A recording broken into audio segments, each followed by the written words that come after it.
गुरु ग्रंथ साहब के उपर AC लगाने दे नाल, उन्हां दे पीढ़े नप्पण दे नाल, मत्था टेकण दे नाल की सानू ज्ञान हासिल हो गया ते अज तक किन्ने क लोकां नूं ज्ञान हासिल होया? वो गुलाम तां रहूगा जे तुहाडीआं लत्तां कुੱਟੀ जावे जां पीढ़े दीआं लत्तां कुੱਟੀ जावे। कर्म कांड च पा दो उहनूं। ब्राह्मणां ने पहलां कर्म कांड च पाया। गुरु ग्रंथ साहब च लिखिआ पाती पाती मालन तोड़े, पाती पाती जियो, जिस पहन को पाती तोड़े सो पहन निर्जियो। पीढ़े दी गल दे बारे पीड़ा होया कि पत्थर होया इक्को गल है। गढ़न हारे गढ़ी ये मूर्त दे के छाती पाओ, जे मूर्त साची है तो गढ़न हारे को खाओ। जिन्हें गुरु ग्रंथ साहब पढ़िया ही नहीं हो, वो मत्था टेक के गोलक दे विच जाके कि उन्हें समझ आंदा कि गुरु ग्रंथ साहब च लिखिआ है कि ये मैं की सुनन आया। 550 साल हुण मनाया SGPC ने आपदे लैवल ते, सरकार ने आपदे लैवल ते तुहानूं पैसा बहुत लाता। कोई खोज हुंदी दिखदी है सिख इतिहास च जां भी ये सिक्खी किवें लोकां च लैके जानी है, फलसफा किवें लैके नहीं हो रही कि असीं कर्म कांडां पिछे ब्रह्मवाद पिछे लग गए हाँ कि असीं तवीतां पा के हत्थ विच असीं अपना भला कर लांगे। हुण वो तां उहनूं पुछदे ने भी तूं दस तूं देख के दे भी मैं मीट नहीं खांदा। गुरु साहब ने तो जाके कुरुक्षेत्र मीट रिन्निआ। जदों उन्होंने आख्या वो कहंदे कौन मांस कौन साग कहावे, ज्ञान त्यान के जाने ना ही चतर कहावे पांडे। कहंदे गेंडा मार होम जग की ये देवतियां की बाणे। वो तो कहंदे किहनूं तुसीं मांस कहने हो? तुसीं गुरु ग्रंथ साहब नूं जिद्दां जिन्नी कोई जानकारी रखदे हो, तुहानूं ਇਹੀ ਕਿਹੜੀ ਚੀਜ਼ ਦਿਖਦੀ ਹੈ कि गुरु ग्रंथ साहब पढ़ के लोकां ਦਾ उद्धार हो जाएगा? ਉੱਥੇ ਗੋਇੰਦਵਾਲ ਦੇ ਪੱਤਨ ਤੇ ਔਰਤਾਂ ਨੂੰ ਲਿਜਾ ਰਿਹਾ ਸੀ ਅਹਿਮਦ ਸ਼ਾਹ ਅਬਦਾਲੀ ਤੇ ਉਹ ਛੜਾਈਆਂ ਨੇ ਔਰਤਾਂ। ਉਹ ਹਿੰਦੂਆਂ ਦੀਆਂ ਔਰਤਾਂ ਸੀ, ਇਹ ਸਿੱਖਾਂ ਦੀਆਂ ਨਹੀਂ ਸੀਗੀਆਂ। ਜੇ SGPC ਨਹੀਂ ਖੜਦੀ ਆ ਸ਼ਹੀਨ ਬਾਗ 'ਚ ਕਿਉਂ ਜਾ ਕੇ ਖੜੇ ਹੋ? ਜਿੱਥੇ ਜਿੱਥੇ ਹੜ੍ਹ ਆ ਜਾਂਦੇ ਨੇ ਹੋਰ ਜਾਂਦੇ ਮਸੀਤਾਂ ਜਾਂ ਸਿੱਖ ਜਾਂਦੇ ਨੇ, ਲੰਗਰ ਦਿੰਦੇ ਨੇ। ਅੱਜ ਜਦ ਹੁਣ ਮਜ਼ਦੂਰ ਜਾ ਰਹੇ ਸੀ ਉਹ ਕਿਹੜੇ ਸਿੱਖ ਸੀਗੇ? ਉਹਨਾਂ ਨੂੰ ਦਿੱਤਾ ਖਾਣਾ। ਉਂਝ ਤਾਂ ਕਿਸੇ ਦੇ ਕੱਪੜਿਆਂ 'ਤੇ ਖੂਨ ਲੱਗ ਗਿਆ, ਔਰਤ ਦੇ ਮਹਾਂਵਾਰੀ ਆਈ ਆ, ਤੁਸੀਂ ਕਹਿੰਦੇ ਪਿੱਟੀ ਗਈ ਇਹ। ਤੇ ਜਿਹੜਾ ਲੁੱਟ ਕਰਕੇ ਖਾਂਦਾ ਲੋਕਾਂ ਦਾ ਖੂਨ ਚੂਸ, ਅਸੀਂ ਆਮ ਹੀ ਕਹਿੰਦੇ ਸੀ ਵੀ ਤੂੰ ਯਾਰ ਖੂਨ ਤਾਂ ਨਾ ਚੂਸ। ਕਿ ਅਸੀਂ ਜਦੋਂ ਗੁਰਦੁਆਰੇ ਜਾਂਦੇ ਹਾਂ ਮੱਥਾ ਟੇਕਦੇ ਹਾਂ ਗੁਰੂ ਗ੍ਰੰਥ ਸਾਹਿਬ ਨੂੰ ਨਹੀਂ, ਗੋਲਕ ਨੂੰ ਮੱਥਾ ਟੇਕਦੇ ਹਾਂ, ਇਹ ਗੱਲ ਸਹੀ ਹੈ? ਤੇ ਤੁਹਾਡੇ ਸਾਹਮਣੇ ਹੈ, ਸਹੀ ਨੂੰ ਕੀ ਹੈ? ਉਹ ਤਾਂ ਤੁਸੀਂ ਰੋਜ਼ ਹੀ ਦੇਖਦੇ ਹੋ। ਪੜ੍ਹ ਪੜ੍ਹ ਇਲਮ ਤੇ ਖਵਾਜ਼ਲ ਹੋਇਆ, ਕਦੇ ਮਨ ਆਪਣੇ ਆਪ ਨੂੰ ਪੜ੍ਹਿਆ ਹੀ ਨਹੀਂ। ਸਤਿ ਸ਼੍ਰੀ ਅਕਾਲ ਦੋਸਤੋ, ਮੈਂ ਹਾਂ ਵਿਜੇ ਤੇ ਪੰਜਾਬੀ ਚੈਨਲ ਤੇ ਤੁਹਾਡਾ ਸਭ ਦਾ ਸਵਾਗਤ ਹੈ।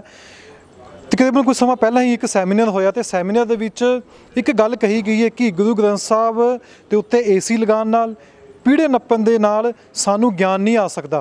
हुण सवाल है कि गल कही किन्ने ने? साडे नाल शख्स मौजूद ने, डॉक्टर प्यारे लाल गर्ग साडे नाल मौजूद ने। आपां उन्हां कोल जाणांगे कि ये अज दे समय दे विच गल कहण दी क्यों लोड़ पै गई है। डॉक्टर साहब पहला मैं सवाल यही है कि हुणे अंदर प्रैस कॉन्फ्रेंस हो रही सी, तुसीं एक गल कही है जिवें पहले शुरुआत विच गल कही है कि गुरु ग्रंथ साहब के उपर AC लगाने दे नाल, उन्हां दे पीढ़े नप्पण दे नाल, मत्था टेकण दे नाल की सानू ज्ञान हासिल हो गया ते अज तक किन्ने क लोकां नूं ज्ञान हासिल होया?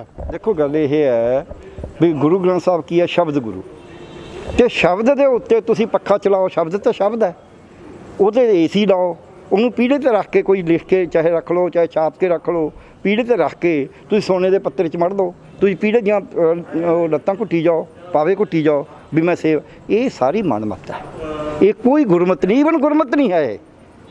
ये विज्ञान के तौर पर तो गलत है ही है, ये गुरमत भी नहीं है, ये मनमत है। सो मनमत करने वाले, ब्राह्मणवाद करने वाले बथेरे ने भी आ भी करो, ऐं करो, इत्थे कुंभ रखो, इत्थे नारियल रखो, इत्थे धूप दिओ। आ हुणी पता नहीं किन्ने करोड़ां दे जां लखां दे फुੱਲ ने ਜਿਹੜੇ ਉਹ ਵਰਤੇ ਗਏ ਨੇ ਵੀ ਜੀ ਇਹ ਕੋਈ ਅਸੀਂ ਉਤਸਵ ਮਨਾ ਰਹੇ ਹਾਂ ਸਿੱਖ ਧਰਮ ਵੱਲੋਂ। गुरु ग्रंथ साहब च लिखा है पाती पाती मालन तोड़े, पाती पाती जियो, जिस पहन को पाती तोड़े सो पहन निर्जियो। पीढ़े की गल दे बारे पीड़ा होया कि पत्थर होया इक्को गल है। उत्ते लिखा है गढ़न हारे गढ़ी ये मूर्त दे के छाती पाओ, जे मूर्त साची है तो गढ़न हारे को खाओ। जिथे एड्डी वड्डा ज्ञान दिता है और अमल दे विच सामने दिखा के जिन्हों आम सधारण बंदा समझ सकता है, उस ज्ञान नूं तुसीं मुड़ के लोकां नूं देना नहीं चाहुंदे, लोकां दा दिमाग चानन नहीं करना चाहुंदे, रोशन नहीं करना चाहुंदे, उहनूं उच्ची उडारी नहीं मारना चाहुंदे, उहदी आत्मा नूं तुसीं उहनूं गुलाम रखना चाहुंदे हो। वो गुलाम तां रहूगा जे तुहाडीआं लत्तां कुੱਟੀ जावे जां पीढ़े दीआं लत्तां कुੱਟੀ जावे। कर्म कांड च पा दो उहनूं। ब्राह्मणां ने पहलां कर्म कांड च पाया, हालांकि कोई उदों दा जिहड़ा ज्ञान सी कोई बहुत वड्डा नहीं सी, पर उस वक्त दे हिसाब नाल सी। गुरु ग्रंथ साहब दा क्योंकि हुण बहुत रीसेंट ज्ञान है, ताज़ा है, उस वक्त में बहुत सारिया खोजां हो चुकियां सी ते गुरु नानक देव जी ने बहुत ज़्यादा लगातार 2 दहाके भ्रमण करके वो ज्ञान इकट्ठा भी करे, चर्चा करी है, क्योंकि चर्चा नाल ज्ञान तो पता होंदा, विचार वटांदरा करके। सो उन्होंने तर्क दे नाल, विचार दे नाल, ज्ञान दे नाल सारा कुछ सोच समझ के बड़ा कुछ ज्ञान दिता, जिहड़ा कि ज्ञान अज दे जमाने दे विच जिवें कहां तां ओह बहुत ही उच्चा है। ਔਰ ਜੀਵਨ ਦੇ ਸਾਰੇ ਪੱਖਾਂ ਵਾਸਤੇ ਹੈ। ਸੋ ਜਿਹੜਾ ਜੇ ਉਹ ਗਿਆਨ ਸਾਨੂੰ ਇਹ ਕਹਿੰਦਾ ਹੈ ਵੀ ਜੇ ਤੁਸੀਂ ਭੁੱਖੇ ਮਰਦੇ ਹੋ ਤਾਂ ਜੇ ਰਾਜਾ ਜ਼ੁਲਮ ਕਰਦਾ ਉਹਦੇ ਖਿਲਾਫ ਬੋਲਣਾ ਹੈ, ਤੇ ਦੂਜਾ ਬੰਦਾ ਸਾਨੂੰ ਕਹਿੰਦਾ ਪੀੜੇ ਦੇ ਪਾਵੇ ਕੁੱਟੀ ਜਾ, ਤੇ ਦੋਹਾਂ 'ਚ ਕਿਹੜੀ ਗੱਲ ਹੈ? ਵੈਸੇ ਫਿਰ ਕਰਮਕਾਂਡ ਦਾ ਦੋਸ਼ੀ ਕੌਣ ਹੈ? ਵਾਕਈ ਸਾਡੇ ਵਿੱਚ ਬ੍ਰਹਮਵਾਦ ਆ ਗਿਆ ਕਿ ਅਸੀਂ ਖੁਦ ਸਿੱਖ ਕੌਮ ਇਸ ਚੀਜ਼ ਦੀ ਦੋਸ਼ੀ ਹੈਗੀ ਹੈ ਕਿ ਆਪਣੇ ਆਪ ਨੂੰ ਪਛਾਣ ਹੀ ਨਹੀਂ ਪਾਏ। ਤੁਸੀਂ ਵੀ ਉਹਨਾਂ ਅੰਦਰ ਗੱਲ ਕਹੀ ਸੀ ਕਿ ਗੁਰੂ ਗ੍ਰੰਥ ਸਾਹਿਬ ਨੂੰ ਜੇ ਪੜ੍ਹਨ ਨਾਲ ਜ਼ਿਆਦਾ ਸੋਚਣ ਦੀ ਜ਼ਰੂਰਤ ਹੈ, ਉਹ 'ਚ ਲਿਖਿਆ ਕੀ ਹੈ, ਉਸ ਵਿੱਚ ਹੈ ਕਿ ਸਮਝਣ ਦੀ ਲੋੜ ਹੈ। ਜੇ ਆਪਾਂ ਪੜ੍ਹਨ ਦੀ ਗੱਲ ਕਰੀਏ ਫਿਰ ਕਰਮਕਾਂਡ ਆਏ ਕਿੱਥੋਂ ਹੈ? ਮੈਂ ਦੋ ਗੱਲਾਂ ਦੱਸਾਂ। ਇੱਕ ਤਾਂ ਇਹ ਹੈ ਕਿ ਜਿਹੜਾ ਸਿੱਖ ਇਤਿਹਾਸ, ਸਿੱਖ ਫਲਸਫਾ ਵਿਕਸਿਤ ਹੋਇਆ ਉਹ ਕਿਸੇ ਪਾਸ 'ਚੋਂ ਵਿਕਸਿਤ ਹੋਇਆ ਨਾ, ਉਹ ਬੰਦੇ ਵੀ ਉਹਨਾਂ 'ਚੋਂ ਹੀ ਆਏ ਨੇ। ਉਹਨਾਂ ਬੰਦਿਆਂ ਦਾ ਜਦ ਕੋਈ ਬੰਦਾ ਆਉਂਦਾ ਇੱਕ ਦਿਨ 'ਚ ਤਾਂ ਉਹ ਇੱਕ ਲਖਤ ਨਹੀਂ ਨਾ ਬਦਲ ਜਾਂਦਾ ਕੱਪੜੇ ਪਾਉਣ ਨਾਲ। ਸਿੱਖੀ ਧਾਰਨ ਨਾਲ ਬੜੇ ਕੁਛ ਹੋਣਗੇ ਜਿਹੜੇ ਇੱਕ ਲਖਤ ਵੀ ਅੱਜ ਅੰਮ੍ਰਿਤ ਛਕਿਆ ਬਿਲਕੁਲ ਟਰਾਂਸਫਾਰਮ ਹੋ ਗਏ, ਪਰ ਕੁਛ ਤਾਂ ਨਹੀਂ ਹੋਣਗੇ। ਭਾਈ ਨੰਦ ਲਾਲ ਨਾਲ ਹੀ ਰਹੇ ਸੀ, ਉਹਨਾਂ ਨੂੰ ਅੰਮ੍ਰਿਤ ਨਹੀਂ ਛਕਾਇਆ। ਸੋ ਇਸ ਕਰਕੇ ਟਰਾਂਸਫਾਰਮੇਸ਼ਨ 'ਚ ਲੱਗਦਾ ਟਾਈਮ। ਫਿਰ ਤੁਸੀਂ ਕਈ ਬਿੰਬ, ਕਈ ਸ਼ਬਦ ਜਿਹੜੇ ਪੁਰਾਣੇ ਹੁੰਦੇ ਨੇ, ਲੋਕਾਂ ਦੀ ਸਮਝ, ਗੁਰਬਾਣੀ ਲੋਕਾਂ ਦੀ ਸਮਝ ਵਾਸਤੇ ਲਿਖੀ ਹੈ। ਇਸ ਕਰਕੇ ਉਹ ਸ਼ਬਦ ਜਿਹੜੇ ਉਹ ਵਰਤੇ ਗਏ ਨੇ, ਜਿਹੜੇ ਲੋਕਾਂ 'ਚ ਪ੍ਰਚਲਿਤ ਸੀਗੇ, ਲੋਕਾਂ ਨੂੰ ਪਤਾ ਸੀ ਉਹ ਸ਼ਬਦ ਦਾ ਓਰੀਜਨ ਕੀ ਹੈ, ਉਹਦਾ ਗੁਰਬਾਣੀ ਨਾਲ ਸਿੱਧਾ ਕੋਈ ਤਾਲੁਕ ਨਹੀਂ। ਉਹਦਾ ਸ਼ਬਦ ਵਰਤਿਆ ਕਿਸ ਪਰਪਸ ਵਾਸਤੇ ਹੈ, ਜਿਹੜੇ ਮਕਸਦ ਵਾਸਤੇ ਸ਼ਬਦ ਵਰਤਿਆ ਉਹਦਾ ਮਤਲਬ ਹੈ ਉਹ ਸ਼ਬਦ ਬਣਿਆ ਕਿਵੇਂ ਸੀ। ਜੇ ਕੋਈ ਉਸ ਤਰੀਕੇ ਨਾਲ ਉਹਦੀ ਐਕਸਪਲੇਨੇਸ਼ਨ ਕਰੇਗਾ ਤਾਂ ਗਲਤ ਆਏਗੀ। ਜ਼ਿੰਮੇਵਾਰ ਕੌਣ ਹੈ? ਬ੍ਰਹਮਵਾਦ, ਇਹ ਬ੍ਰਹਮਵਾਦ ਸਾਡੇ 'ਚ ਆ ਗਿਆ ਸੋ ਜ਼ਿੰਮੇਵਾਰ ਕੌਣ ਹੈ? ਸੀ ਆਪ ਕਈ ਜ਼ਿੰਮੇਵਾਰੀਆਂ ਨੇ। ਇਹਦੇ ਵਿੱਚ ਵੱਡੀ ਜ਼ਿੰਮੇਵਾਰੀ ਹੈ ਜਿਹੜਾ ਇਸ ਨੂੰ ਧਰਮ ਨੂੰ ਚਲਾਉਣ ਵਾਲੀ ਹੈ SGPC, ਮੈਂ ਕਹਾਂਗਾ, ਜਿਹਨੇ ਇਹਦਾ ਜਿਸ ਲੈਵਲ 'ਤੇ ਲੈ ਕੇ ਜਾਣਾ ਸੀ, ਜਿੱਡੀ ਖੋਜ ਕਰਨੀ ਸੀ, ਉਹ ਇਹਨੇ ਕਰੀ ਨਹੀਂ। 5.5 ਸਾਲਾਂ ਹੁਣ ਮਨਾਇਆ SGPC ਨੇ ਆਪਦੇ ਲੈਵਲ 'ਤੇ, ਸਰਕਾਰ ਨੇ ਆਪਦੇ ਲੈਵਲ 'ਤੇ। ਤੁਹਾਨੂੰ ਪੈਸਾ ਬਹੁਤ ਲਾਤਾ, ਕੋਈ ਖੋਜ ਹੁੰਦੀ ਦਿਖਦੀ ਹੈ ਸਿੱਖ ਇਤਿਹਾਸ 'ਚ, ਜਾਂ ਵੀ ਇਹ ਸਿੱਖੀ ਕਿਵੇਂ ਲੋਕਾਂ 'ਚ ਲੈ ਕੇ ਜਾਣੀ ਹੈ, ਫਲਸਫਾ ਕਿਵੇਂ ਲੈ ਕੇ, ਨਹੀਂ ਹੋ ਰਹੀ। ਸੋ ਜਿਹੜੇ ਕਾਬਜ਼ ਨੇ ਉਹ ਕਸੂਰਵਾਰ ਨੇ, ਉਹਨਾਂ ਨੇ ਜਾਂ ਤਾਂ ਵਧਾਉਣਾ ਸੀ। ਅਤੇ ਦੂਜੀ ਗੱਲ, ਹੁਣ ਉਸ ਤੋਂ ਅੱਗੇ ਆ ਗਏ ਉਹ, ਜਿਹੜੀ ਅੱਜ ਇਹ ਪ੍ਰੈਸ ਕਾਨਫਰੰਸ ਹੋਈ ਹੈ ਵੀ ਤੁਹਾਨੂੰ ਅਸੀਂ ਦੂਜੇ ਨੂੰ ਪੜ੍ਹਨ ਵੀ ਨਹੀਂ ਦੇਣਾ। ਜਿਹੜੇ ਆਪੇ ਖੋਜ ਕਰਨ ਨੂੰ ਤਿਆਰ ਨੇ ਉਹਨਾਂ ਨੂੰ ਵੀ ਨਹੀਂ ਕਰਨ ਦੇਣੀ, ਉਹਨਾਂ 'ਤੇ ਬੰਦਿਸ਼ਾਂ ਲਾ ਦਿਓ। ਇਹੀ ਤੌਰ ਤਰੀਕਾ ਹੁੰਦਾ ਰਾਜ ਕਰਨ ਦਾ। ਇਹ ਤਰੀਕਾ ਹੈ ਵੀ ਫਲਸਫੇ ਨੂੰ ਆਪਦੇ ਕੋਲ ਕਬਜ਼ੇ 'ਚ ਰੱਖੋ। ਅੰਗਰੇਜ਼ ਨੇ ਵੀ ਲਾਈਆਂ ਸੀ ਬੰਦਿਸ਼ਾਂ ਵੀ ਜਿਹੜੇ ਗੁਰੂ ਗ੍ਰੰਥ ਸਾਹਿਬ ਦਾ ਪਾਠ ਕਰਦੇ ਆਉਂਦੇ ਨਾ, ਇਹਨਾਂ ਕੋਈ ਤਾਕਤ ਹੈ, ਉਹਨੇ ਬੰਦਿਸ਼ ਲਾਤੀ ਪਾਠ 'ਤੇ, ਅਖੰਡ ਪਾਠ 'ਤੇ। ਸੋ ਇਸ ਕਰਕੇ ਬੰਦਿਸ਼ਾਂ ਉਦੋਂ ਲਾਈਆਂ ਜਾਂਦੀਆਂ ਨੇ ਫਲਸਫੇ 'ਤੇ ਜਦ ਜਿਹੜੀਆਂ ਤਾਕਤਾਂ ਰਾਜ ਕਰਦੀਆਂ ਹੁੰਦੀਆਂ ਨੇ ਉਹਨਾਂ ਨੂੰ ਲੱਗੇ ਵੀ ਹੁਣ ਇਹ ਸਾਨੂੰ ਚੁਣੌਤੀ ਦੇਵੇਗਾ। ਫਿਰ ਉਹ ਵਿੱਚੋਂ ਵੀ ਬੰਦੇ ਪੈਦਾ ਕਰਦੀਆਂ ਨੇ, ਉਹ ਬਾਹਰੋਂ ਵੀ। ਸੋ ਇਹਦੇ 'ਚ ਸਰਕਾਰ ਦਾ ਵੀ ਭੂਮਿਕਾ ਹੈ। ਸਰਕਾਰ ਦੀ ਭੂਮਿਕਾ ਇਹਨੂੰ ਗਲਤ ਇੰਟਰਪ੍ਰੇਟ ਕਰਨ 'ਚ, ਇਹਦੀਆਂ ਵਿਰੋਧੀ ਜਥੇਬੰਦੀਆਂ ਜਿਨ੍ਹਾਂ ਨੇ ਬੜਾ ਗਲਤ ਤਰੀਕੇ ਨਾਲ ਇਹਨੂੰ ਇਤਿਹਾਸ ਨੂੰ ਲਿਖਿਆ, ਅਤੇ ਦੂਜੀ ਗੱਲ ਜਿਹੜੀ ਜਿਨ੍ਹਾਂ ਨੇ ਬਚਾਉਣਾ ਸੀ ਹੈ, ਅਤੇ ਉਹਨਾਂ ਦਾ ਵੀ ਕਸੂਰ। ਪਰ ਸਭ ਇੱਕ ਹੋਰ ਹੈ ਕਿ ਜਿਸ ਤਰੀਕੇ ਨਾਲ ਆਪਾਂ ਦੇਖਣਾ ਹੈ ਗੁਰਦੁਆਰੇ 'ਚ ਜੇ ਕਿਸੇ ਨੇ ਘਰ ਪਾਠ ਕਰਾਉਣਾ ਹੋਵੇਗਾ ਅਤੇ ਆਪਾਂ ਜਾਣਦੇ ਹਾਂ 10 ਗੁਰੂ ਗ੍ਰੰਥ ਸਾਹਿਬ ਹੀ ਹੁੰਦੇ ਨੇ, 12-15 AC ਚੱਲਦਾ, ਪੱਖੇ ਚੱਲਦੇ ਨੇ। ਇੱਥੇ ਸਮਝਣ ਦੀ ਲੋੜ ਹੈ, ਸ਼ਬਦਾਂ ਨੂੰ ਚਾਨਣ ਦੀ ਲੋੜ ਹੈ, ਸਾਨੂੰ ਦਿਮਾਗ ਖੋਲ੍ਹ ਕੇ ਪੜ੍ਹਨ ਦੀ ਲੋੜ ਹੈ, ਸਮਝਣ ਦੀ ਲੋੜ ਹੈ। ਜਿਵੇਂ ਮੈਂ ਪਹਿਲਾਂ ਹੀ ਗੱਲ ਕਹੀ ਹੈ, ਸਮਝ ਕੇ ਕੁਝ ਖੱਟਿਆ ਜਾ ਸਕਦਾ ਹੈ। ਹੁਣ ਲੋਕੀ ਵੀ ਇਸ ਚੀਜ਼ ਨੂੰ ਸਮਝਦੇ ਨੇ ਕਿ ਅਸੀਂ ਕਰਮਕਾਂਡਾਂ ਪਿੱਛੇ, ਬ੍ਰਹਮਵਾਦ ਪਿੱਛੇ ਲੱਗ ਗਏ ਹਾਂ ਕਿ ਅਸੀਂ ਤਵੀਤਾਂ ਪਾ ਕੇ ਹੱਥ ਵਿੱਚ ਅਸੀਂ ਆਪਣਾ ਭਲਾ ਕਰ ਲਾਂਗੇ। ਗੁਰੂ ਗ੍ਰੰਥ ਸਾਹਿਬ ਵਿੱਚ ਜਿਵੇਂ ਤੁਸੀਂ ਹੁਣ ਗੱਲ ਕੀਤੀ ਹੈ ਕਿ ਪੜ੍ਹ ਕੇ ਸਾਰੇ ਉਹਦੇ 'ਚ ਨਿਪਟਾਰੇ ਹੋ ਸਕਦੇ ਨੇ, ਫਿਰ ਅਸੀਂ ਕਿਹੜੇ ਪਾਸੇ ਨੂੰ ਚੱਲ ਗਏ ਕਿ ਸਾਡਾ ਇਹ ਪਹਿਲੂ ਹੈਗਾ ਕਿ ਸਾਡਾ ਸਿੱਖੀਜ਼ਮ ਸਾਨੂੰ ਕਹਿੰਦਾ। ਅੱਜ ਆਪਾਂ ਦੇਖ ਵੀ ਰਹੇ ਹਾਂ ਕਿ ਸਿੱਖ ਇਹੋ ਜਿਹੇ ਵੀ ਹੈਗੇ ਨੇ ਜਿਹੜੇ ਕਰਮਕਾਂਡਾਂ ਦੇ ਵਿੱਚ ਪਏ ਹੋਏ ਨੇ। ਦੇਖੋ ਗੱਲ ਇਹ ਹੈ, ਕਿਸੇ ਨੇ 5 ਪੰਡਤਾਂ ਨੂੰ ਛਕਾਤਾ, ਕਿਸੇ ਨੇ 5 ਭਾਈਆਂ ਨੂੰ ਛਕਾਤਾ, ਕੋਈ ਫਰਕ ਨਹੀਂ ਪੈਂਦਾ। ਬਾਬੇ ਨੇ ਤਾਂ ਜਨੇਊ ਪਾਉਣ ਤੋਂ ਤਾਂ ਹੀ ਨਾ ਕਰਿਆ ਸੀ ਨਾ, ਬਈ ਇਹ ਤਾਂ ਜਿਹੜਾ ਜਨੇਊ ਹੈ ਇਹ ਤਾਂ ਕਪਾਹ ਦਾ ਬਣਿਆ ਹੋਇਆ, ਇਹ ਤਾਂ ਟੁੱਟ ਜਾਂਦਾ, ਮੈਲਾ ਹੋ ਜਾਂਦਾ।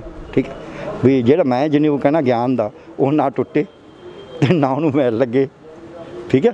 ਸੋ ਇਸ ਕਰਕੇ ਇਹ ਜਿਹੜੀ ਤੁਹਾਡੀ ਗੱਲ ਹੈ, ਇਹ ਗੱਲ ਸੱਚੀ ਹੈ ਵੀ ਗਿਆਨ ਤੋਂ ਦੂਰ ਰੱਖਣ ਵਾਸਤੇ ਬੰਦਿਆਂ ਨੂੰ ਕਰਮਕਾਂਡ 'ਚ ਪਾਇਆ ਜਾਂਦਾ ਹੈ। ਅਤੇ ਕਰਮਕਾਂਡ 'ਚ ਪੜ੍ਹਾਉਣ ਵੇਲੇ ਤੁਹਾਨੂੰ ਮੈਂ ਉਦਾਹਰਨ ਦਿੰਦਾ, ਅਕਾਲੀ BJP ਦੀ ਸਰਕਾਰ ਸੀ, ਉਹਨਾਂ ਨੇ ਇਤਿਹਾਸ ਦੀ ਕਿਤਾਬ ਪੜ੍ਹਾਉਂਦੇ ਸੀ।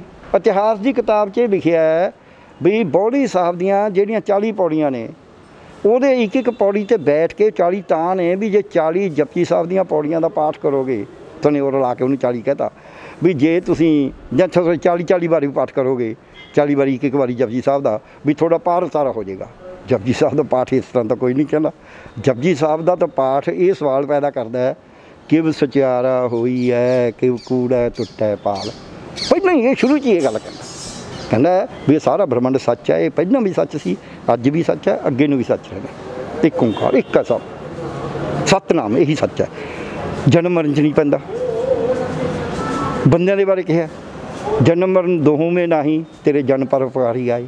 ਸੋ ਇਹਨੂੰ ਕਰਮਕਾਂਡ 'ਚ ਪਾਉਂਦੇ ਨੇ ਵੀ ਤੇਰੀ ਮੁਕਤੀ ਹੋਣੀ ਹੈ, ਕਿਉਂਕਿ ਬ੍ਰਾਹਮਣਵਾਦ ਜਿਹੜਾ ਹੈ ਉਹਨੂੰ ਤਾਂ ਉਹ ਪੁਜਾਰੀਵਾਦ ਹੈ। ਅਸਲ 'ਚ ਪੁਜਾਰੀ ਕੋਈ ਵੀ ਹੋ ਸਕਦਾ। ਪੁਜਾਰੀ ਦੀ ਸ਼ਕਲ ਜ਼ਰੂਰੀ ਨਹੀਂ ਵੀ ਉਹਨੇ ਮੱਥੇ ਤੇ ਤਿਲਕੀ ਲਾਇਆ ਹੋਵੇ, ਉਹਨੇ ਕ੍ਰੋਸ ਵੀ ਪਾਇਆ ਹੋ ਸਕਦਾ, ਉਹਨੇ ਸੁੰਨਤ ਵੀ ਕਰਾਈ ਹੋ ਸਕਦੀ, ਉਹ ਵੀ ਉਹਨੂੰ ਪੁਜਾਰੀ ਨਹੀਂ ਕਹਾਂਗੇ, ਪੁਜਾਰੀਵਾਦ ਹੈ ਉਹ, ਯਾਨੀ ਕਿ ਧਰਮ ਦੇ ਠੇਕੇਦਾਰ ਬਣਦੇ ਨੇ ਉਹ ਵੀ। ਅਸੀਂ ਤੁਹਾਨੂੰ ਦੱਸਾਂਗੇ ਕਿਵੇਂ ਕਰਨੀ ਆ ਸਾਰਾ ਤੌਰ ਤਰੀਕਾ। ਸੋ ਜਦ ਤੁਸੀਂ ਰੋਹ ਰੀਤਾਂ ਦੇ ਵਿੱਚ ਕਿਸੇ ਨੂੰ ਬਹੁਤ ਜ਼ਿਆਦਾ ਬੰਨ੍ਹਦੇ ਹੋ, ਚੌਕਟੇ ਦੇ ਵਿੱਚ ਜ਼ਿਆਦਾ ਬੰਨੋਗੇ, ਚੌਕਟੇ ਚਾਹੀਦੇ ਨੇ, ਪਰ ਜੇ ਚੌਕਟੇ 'ਚ ਟੋਟਲ ਬੰਦ ਹੋਗੇ ਫਿਰ ਉਹਨੂੰ ਕੈਦ ਕਰ ਸਕਦੇ। ਹੁਣ ਜਿਸ ਤਰੀਕੇ ਨਾਲ ਹੁਣ ਪ੍ਰੈਸ ਕਾਨਫਰੰਸ ਹੋਈ ਹੈ, ਗੁਰੂ ਗ੍ਰੰਥ ਸਾਹਿਬ ਜਿਹੜੇ ਹੈਗੇ ਨੇ ਕਮੇਟੀ ਵਾਲੇ ਚੁੱਕ ਕੇ ਲੈ ਗਏ ਨੇ, ਤੁਸੀਂ ਕੀ ਸਮਝਦੇ ਹੋ, ਵਾਕਈ ਉਹਨਾਂ ਨੇ ਕੰਮ ਸਹੀ ਕੀਤਾ? ਨਾ, ਗਲਤ ਕਰਿਆ ਉਹਨਾਂ ਨੇ, ਜਿਹੜਾ ਲਿਜਾਣ ਦਾ ਬਿਲਕੁਲ ਹੀ ਗਲਤ ਕਰਿਆ। ਤਾਂ ਵੈਸੇ ਹੀ ਨਾ ਹਿੰਦੁਸਤਾਨ ਦਾ ਸੰਵਿਧਾਨ ਇਜਾਜ਼ਤ ਦਿੰਦਾ, ਨਾ ਮਨੁੱਖਤਾ ਇਜਾਜ਼ਤ ਦਿੰਦੀ ਹੈ, ਨਾ ਸਿੱਖ ਧਰਮ ਇਜਾਜ਼ਤ ਦਿੰਦਾ, ਨਾ ਸਿੱਖ ਫਲਸਫਾ। ਗੁਰੂ ਸਾਹਿਬ ਤਾਂ ਥਾਂ ਥਾਂ 'ਤੇ ਜਾ ਕੇ ਉਹਨਾਂ ਨੇ ਕਰੀ ਹੈ। ਹੁਣ ਉਹ ਤਾਂ ਉਹਨੂੰ ਪੁੱਛਦੇ ਨੇ ਵੀ ਤੂੰ ਦੱਸ, ਤੂੰ ਦੇਖ ਕੇ ਦੇ ਵੀ ਮੈਂ ਮੀਟ ਨਹੀਂ ਖਾਂਦਾ। ਗੁਰੂ ਸਾਹਿਬ ਨੇ ਤਾਂ ਜਾ ਕੇ ਕੁਰੂਕਸ਼ੇਤਰ ਮੀਟ ਰਿੰਨਿਆ। ਜਦੋਂ ਉਹਨਾਂ ਨੂੰ ਆਖਿਆ, ਉਹ ਕਹਿੰਦੇ ਕੌਣ ਮਾਸ ਕੌਣ ਸਾਗ ਕਹਾਵੇ, ਗਿਆਨ ਧਿਆਨ ਕੇ ਜਾਣੇ ਨਾ ਹੀ ਚਤਰ ਕਹਾਵੇ ਪਾਂਡੇ। ਕਹਿੰਦੇ ਗੈਂਡਾ ਮਾਰ ਹੋਮ ਜੱਗ ਕੀਏ, ਦੇਵਤਿਆਂ ਕੀ ਬਾਣੇ। ਉਹ ਤਾਂ ਕਹਿੰਦੇ ਕਿਹਨੂੰ ਤੁਸੀਂ ਮਾਸ ਕਹਿੰਦੇ ਹੋ? ਕਹਿੰਦਾ ਮਾਸੋ ਜੰਮੇ ਮਾਸੋ ਨਿੰਮੇ ਹਮ ਮਾਸੇ ਕੇ ਭਾਂਡੇ, ਗਿਆਨ ਧਿਆਨ ਕੇ ਜਾਣੇ ਨਾ ਹੀ ਚਤਰ ਕਹਾਵੇ ਪਾਂਡੇ। ਉਹ ਤਾਂ ਕਹਿੰਦਾ ਮਾਸ ਵੱਡਾ ਹੋਇਆ, ਬਿਆਨ ਗਿਆ, ਘਰ ਆਇਆ ਮਾਸ। ਕਹਿੰਦਾ ਇਸ ਮਾਸ 'ਚੋਂ ਜੰਮਿਆ, ਤੁਸੀਂ ਕਿਹੜੀ ਮਾਸ ਸਾਗ, ਕੌਣ ਮਾਸ ਕੌਣ ਸਾਗ ਕਹਾਵੇ, ਕਿਹਨੂੰ ਤੁਸੀਂ ਮਾਸ ਵੈਜੀਟੇਰੀਅਨ ਅਤੇ ਕਿਹਨੂੰ ਨੋਨ ਵੈਜ। ਇਹ ਜਾ ਕੇ ਕਹਿੰਦੇ ਅਸੀਂ ਵੀ ਸਾਨੂੰ ਪਤਾ ਹੈ। ਹੁਣ ਗੁਰੂ ਗ੍ਰੰਥ ਸਾਹਿਬ 'ਚ ਜੋ ਲਿਖਿਆ ਹੈ ਉਹਦੀ ਅਵੱਗਿਆ ਕਰਕੇ ਕੋਈ ਕਹੇ ਮੈਨੂੰ ਪਤਾ, ਮੈਂ ਡਾਕਟਰ ਹਾਂ, ਮੈਂ ਟੀਚਰ ਦੇ ਤੌਰ 'ਤੇ ਕੁਛ ਲਿਖਤਾ, ਮੇਰਾ ਸਟੂਡੈਂਟ ਕਹੇ ਉਹਦਾ ਉਲਟ ਕਰਾਵੇ ਲੋਕਾਂ ਤੋਂ ਵੀ ਇਹ ਦਵਾਈ ਹੈ ਨਹੀਂ, ਤਾਂ ਇਹਦਾ ਮਤਲਬ ਉਹਦਾ ਕੋਈ ਉਹ ਜਾਂ ਤਾਂ ਉਹਨੂੰ ਸਮਝ ਨਹੀਂ, ਜਾਂ ਜਾਣਬੁੱਝ ਕੇ ਕਰ ਰਿਹਾ, ਜਾਂ ਫਿਰ ਉਹ ਪਹਿਲਾਂ ਕਹੇ ਵੀ ਇਹ ਗਲਤ ਲਿਖਿਆ।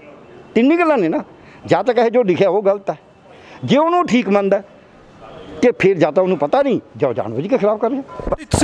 ਤੁਸੀਂ ਗੁਰੂ ਗ੍ਰੰਥ ਸਾਹਿਬ ਨੂੰ ਜਿੱਦਾਂ ਜਿੰਨੀ ਕੁ ਜਾਣਕਾਰੀ ਰੱਖਦੇ ਹੋ, ਤੁਹਾਨੂੰ ਇਹ ਕਿਹੜੀ ਚੀਜ਼ ਦਿਖਦੀ ਹੈ ਕਿ ਗੁਰੂ ਗ੍ਰੰਥ ਸਾਹਿਬ ਪੜ੍ਹ ਕੇ ਲੋਕਾਂ ਦਾ ਉਧਾਰ ਹੋ ਜਾਏਗਾ? ਬਹੁਤ ਜ਼ਿਆਦਾ।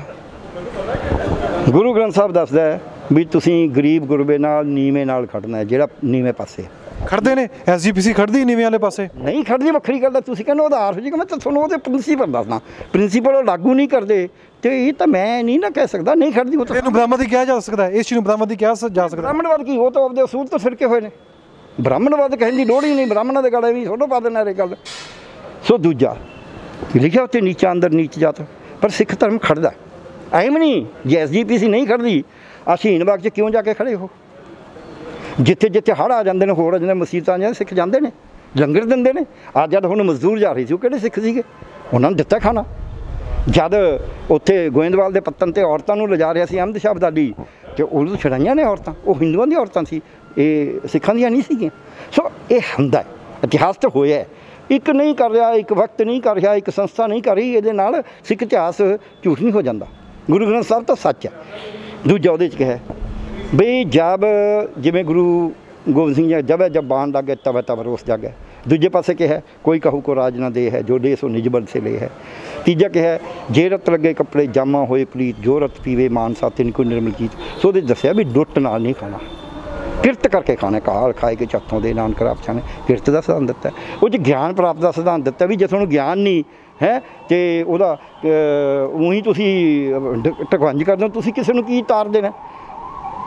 ਸਮਝੀਏ ਨਾ, ਜਿਹੜਾ ਅੰਧਾ ਆਗੂ ਜੇ ਸੀ, ਕਹਿੰਦਾ ਜੇ ਆਗੂ ਹੀ ਅੰਨਾ ਹੈ ਫਿਰ ਉਹ ਤੋਂ ਕੀ ਗਿਆਨ ਮਿਲਣਾ?